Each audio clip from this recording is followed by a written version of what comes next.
Chosen one. Exactly 7 days ago, something changed, and the people watching you noticed before you did. This wasn't coincidence, and it wasn't imagination. Attention shifted, energy recalculated, and the moment it happened, the atmosphere around you turned strange. Support that once felt natural began to cool. Rooms you used to feel safe in became tense. Conversations felt heavier, and instead of energy flowing toward you, it started pulling away. You tried to rationalize it. You told yourself it was stress, exhaustion, bad timing. But the truth is simpler and far more uncomfortable. You've always been different in a way that doesn't announce itself. More aware, more sensitive, more affected by undercurrents others don't even register. You carry empathy like weight and restraint like armor, and for years you wondered why life felt harder for you than for people who move through it untouched. Here's what you need to understand now. You are not broken. You are not imagining this shift. And what looks like isolation is not loss. It's positioning. When your awareness increased, imbalance noticed. And imbalance doesn't negotiate, it reacts. They don't interfere because you're weak. They interfere because your presence destabilizes systems built on comfort, conformity, and unconscious consumption. Even when you say nothing, your energy exposes what survives only when people stay asleep. So they drain you, distract you, and hope you forget who you are. In this message, you're going to understand why the pressure escalated, what your energy threatens, and what begins the moment you stop apologizing for existing. Stay until the end, and if this feels uncomfortably personal, write 11 inches the comments. You wake up tired even on days you slept long enough, and it confuses you, because on paper, you did everything right. You went to bed. You rested.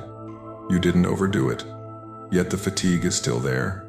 Not the kind that a strong coffee or a quick walk can fix, but a deeper weight that sits behind your eyes, in your chest, in your spine, as if your body is carrying something invisible before the day even starts.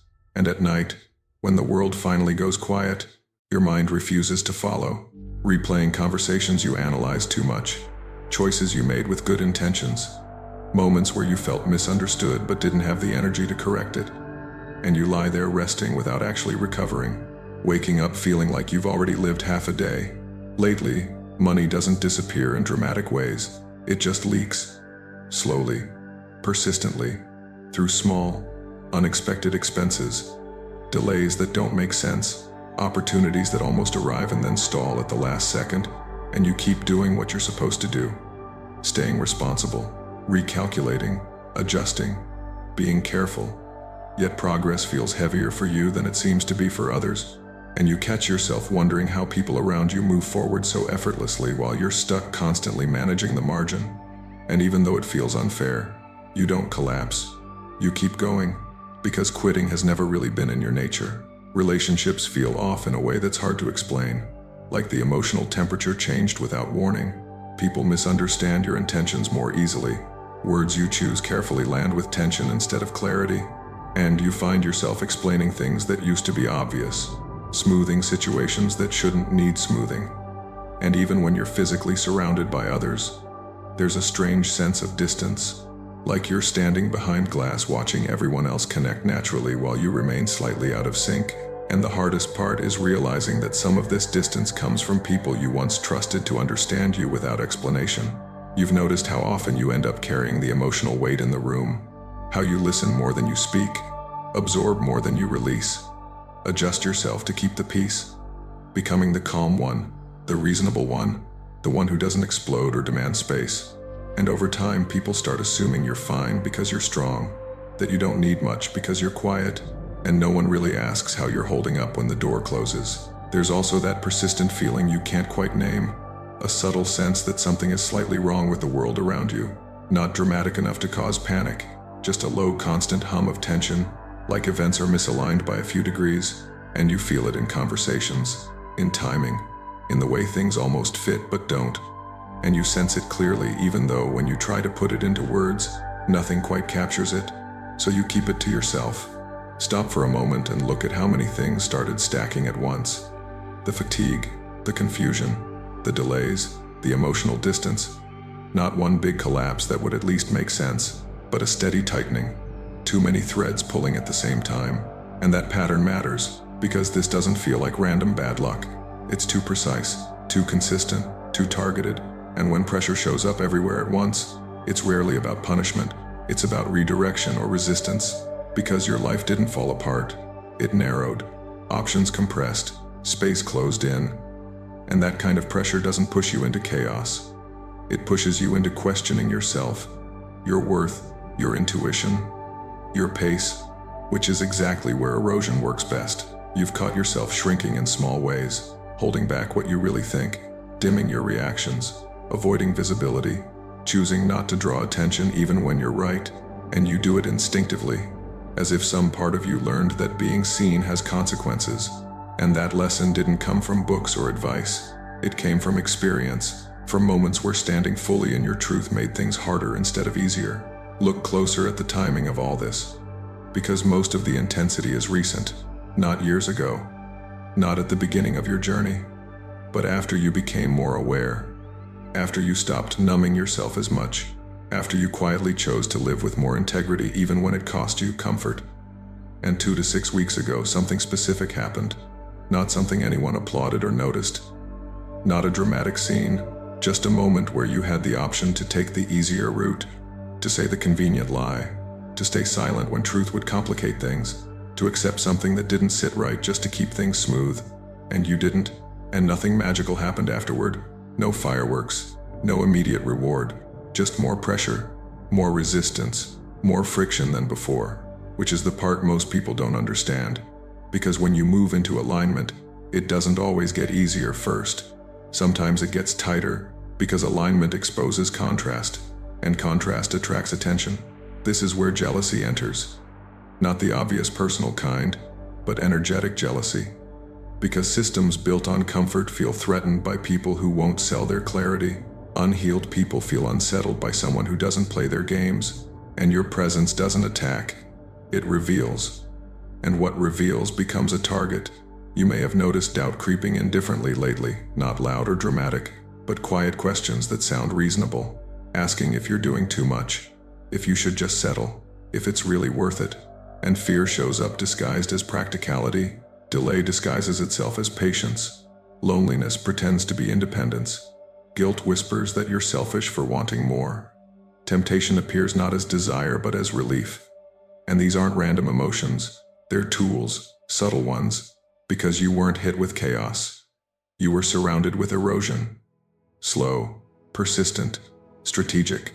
And yet, you're still here. Still aware. Still listening. And that matters. Because despite everything, you didn't break your own code. You didn't become cruel. You didn't abandon what you know is right. You're tired, but you're intact. And behind what you see, something else has been unfolding. Not punishment, but evaluation. Patterns observed, choices logged, processes that don't announce themselves, decisions not made on the surface level of events, meetings you don't see, deliberations you don't hear, but whose results ripple into your daily life. And what you've been experiencing isn't isolation for isolation's sake, it's containment, a narrowing before a reversal, because before that reversal comes, pressure almost always spikes one last time, confusion intensifies, old doubts resurface, distractions multiply, and the urge to quit feels strangely urgent, which isn't a warning to be afraid, it's a signal to stay alert, because when pressure concentrates like this, it usually means something is about to return, and not quietly. So, stay with me. You're not imagining the scale of what's happening, because what you're inside of now is not just a difficult season or a run of bad circumstances. It's a coordinated pressure field, the kind that only forms when a life crosses a threshold it wasn't supposed to cross quietly. When your awareness sharpened, when your integrity stopped being theoretical and became embodied, something registered you as a variable, not a background character, and variables don't get ignored in systems that depend on predictability. This is why the tension didn't arrive as one obvious attack but as many small ones layered together. Because the goal was never to destroy you outright, it was to bend you, to exhaust you just enough that you would doubt your own inner compass and volunteer to step back into alignment with what's comfortable and familiar. Here's what matters. These patterns are not emotional, they're logistical. Pressure shows up where it can do the most damage with the least visibility. So it targets your energy, not your body, your confidence, not your intelligence, your timing, not your talent. That's why you weren't hit with chaos, but with delay. Not with enemies, but with misunderstandings. Not with loss, but with leakage. Stop and notice that distinction. This isn't random suffering. It's calibrated friction. When something wants you to abandon your path without realizing you're being pushed, it doesn't shout. It whispers and waits. In this kind of unseen conflict, there are standard tools, and once you see them as categories instead of feelings, their power weakens. Doubt comes first, quiet and rational, framed as maturity or realism, asking you to lower expectations. Fear follows, not as panic but as anticipation, making you rehearse worst-case outcomes until stillness feels safer than motion. Delay is introduced next, where progress slows just enough to make effort feel inefficient. Sabotage shows up subtly, not through obvious betrayal but through misplaced trust, miscommunication, or timing that's always slightly off. Loneliness is applied strategically, removing witnesses and mirrors so you start questioning your own perception. Provocation appears last, tempting you to react, to lash out, to compromise your character just to feel relief. Guilt and temptation run quietly in the background the entire time, suggesting shortcuts, numbness, or self-abandonment disguised as self-care. This isn't poetic language, it's a playbook. And it only gets deployed when something about you carries consequence. The reason your presence triggered this kind of response is not because you're louder, smarter, or more aggressive than others, but because your energy doesn't leak into the environment, it organizes it. People like you don't just exist in systems, you change their temperature. You bring coherence where incoherence was tolerated. You bring clarity where ambiguity was convenient. That kind of frequency doesn't attack darkness, it makes it visible. And visibility is intolerable to structures that survive by remaining unexamined. This is what people mean when they talk about spiritual war. Not flames and spectacle, but alignment versus entropy, integrity versus convenience, awareness versus sleep. Behind the surface of events, this kind of crossing is always observed. Call it a tribunal, a council, a ledger, a field of intelligence. It doesn't matter what language you use, the function is the same. Patterns are tracked, choices are weighed, not the dramatic ones, but the quiet ones you make when no one is watching and nothing is guaranteed. Every time you chose honesty over advantage, restraint over retaliation, patience over bitterness, something was recorded, not as morality, but as stability under pressure. That's the currency that matters at higher levels of order. And this is where the timeline becomes important. Because the pressure didn't begin when you were weak. It intensified after you passed a test without knowing it was a test. Somewhere in the last few weeks or months, when you were already exhausted, already disappointed, already stretched thin, you stood at a junction that looked insignificant on the surface. You could have taken a shortcut that no one would have blamed you for. You could have justified it easily. You could have protected yourself by becoming colder, sharper, less available. You could have said what would have hurt back. You could have accepted what wasn't clean just to make things easier. Pause here. You didn't. You chose the harder alignment without applause, without certainty, without proof it would matter. That's the bending point. That's the moment the pressure shifted from testing to containment. Because once a system knows you won't fold under erosion, it has only two options: escalate or reverse. The escalation phase is what you're in now, and it always feels confusing because it intensifies right before release. The final pressure wave doesn't look like attack, it looks like urgency. Suddenly, the urge to quit feels logical. The temptation to settle feels responsible. The idea of shrinking feels peaceful. Old doubts resurface not because they're true, but because they're familiar. This is the last attempt to get you to step out of alignment voluntarily, so the system doesn't have to correct itself around you.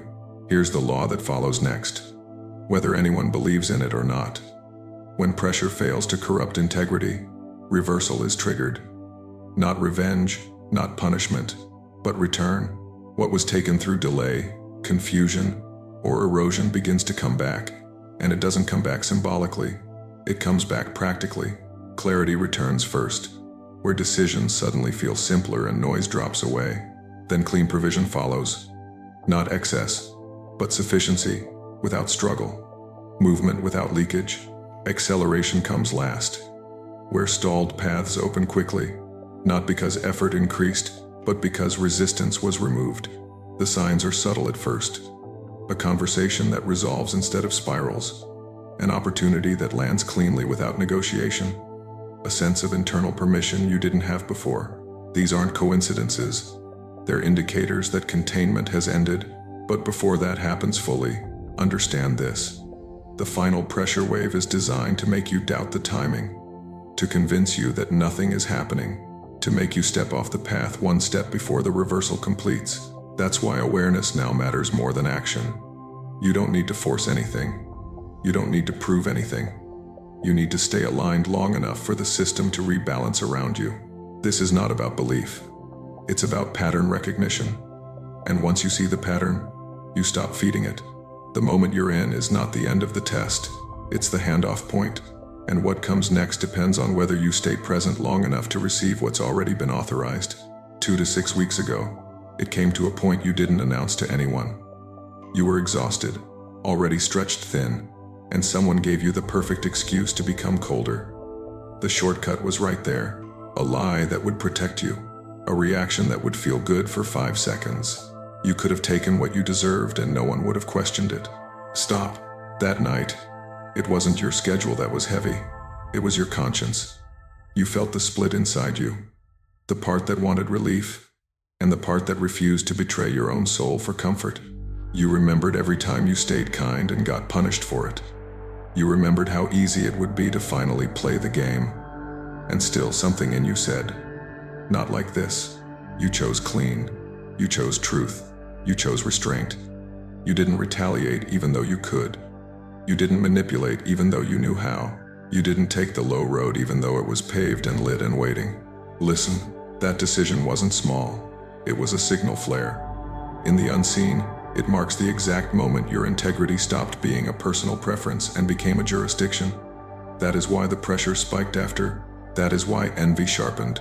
Because when you refuse to corrupt, you become proof that corruption is a choice. This is where the spiritual war becomes obvious. Not because you suddenly see demons in the room, but because the timing becomes too clean to ignore. The fatigue hits right before breakthroughs. The misunderstandings arrive right before clarity. The money leaks right when momentum tries to build. The loneliness shows up right when you're about to step into visibility. Ask yourself one question. Why does it always intensify when you're closest? That's targeted. That's patterned. That's timed. And once you understand that, you stop personalizing what was never personal. Energetic jealousy doesn't attack your strength head-on. It attacks your permission. It tries to convince you that you're too much, too late, too wrong. It doesn't need to defeat you. It only needs you to step back. Here are the 8 moves you've been dealing with, and I want you to hear them like categories, not feelings. Doubt. Quiet. Logical. Almost polite. Fear. Not panic, but constant rehearsal of worst outcomes. Delay. Progress slowed until you question if you're wasting your life. Sabotage. Tiny miscommunications that ruin clean connections. Loneliness. Removing witnesses, so you gaslight yourself. Provocation. Pushing you to react so you lose moral high ground. Guilt. Making your needs feel like crimes. Temptation. Offering relief that costs your soul. Stop. Notice what's missing. There's no direct kill shot, because the assignment was never destroy you. The assignment was rewrite you. Make you bitter. Make you petty. Make you compromise. Make you unrecognizable to yourself. And you didn't. That's why, at the tribunal level, the place where patterns are weighed, not appearances, your file changed status. Evidence is evidence. Consistency under pressure is evidence. The moment you refused the shortcut, the record became undeniable. And when a record becomes undeniable, a law activates. Return what was taken. Add interest. That is not metaphor. That is protocol. What was siphoned through delay begins to reverse. What was blocked through sabotage begins to open. What was drained through envy begins to return cleaner than it left. Not because you begged, because the case was closed. Now pay attention to the order, because return has a sequence. The first return is clarity. Within 48 hours of the shift, your mind starts to feel quieter. Your maybe becomes a firm no. You stop explaining yourself to people committed to misunderstanding you. One decision you've been postponing suddenly becomes obvious. The second return is clean provision. Not lottery energy. Not chaos money. Clean provision means the leak stops first. The random expenses slow down. The almost opportunities stop stalling at the finish line.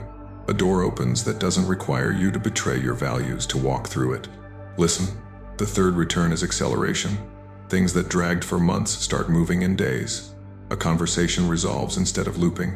A connection appears with unusual ease. A delay that protected you reveals itself, and you realize you were being spared, not blocked.